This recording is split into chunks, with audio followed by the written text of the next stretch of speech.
ფოთიანობის ტიპაჟმა და აი შენ ამ დროს მიუხედავად იმისა, რომ თან სტრესში ხარ, თან კარგად ხარ. აი ეგ ამბივალენტურობა ახასიათებს, რომ არის ეგ რაღაც სიგიჟე, რომ რაღაცა აკონტროლებ საფრთხეებაში ამყოფებ და ყველაფერი მოვიდოთ ყოველთვის. მან იცი რა გააკეთო და როგორ მოიქცე რა, როცა ან გამოწვევა, ან პანიკა. ეხლა წახვიდი, ეხლა გზა უნდა დააორგანიზო და მან გძნობ რომ ცოცხალი ხარ.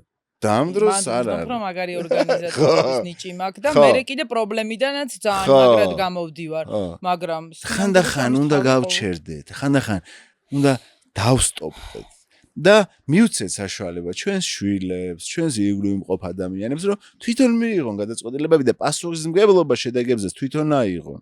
ხო, კი. კაიჩევა, მაგრამ მოვალ მე და მე შესაძლებლად რთულია ნამდვილად და მეც ბოლო წლებია რაც შევძელი კაცო და ისიც ბოლომდე ვერ შევძელი, მაგრამ ახლა ამ მოტივით ვცხოვრობ, რომ მე არ მაქვს 100%-იანი პასუხისმგებლობას, არ ავიღებ და ვერ ავიღებ ჩემს შვილზე. ის იღებს პასუხისმგებლობას. მე ერთადერთი შემილია რომ ვუთხრა, ვასწავლო, ის ოდნავ რაც მაგ გადავცე, მაგრამ საბოლოო არჩევანს ის აკეთებს. ხო, ეგ რა თქმა უნდა. ხო.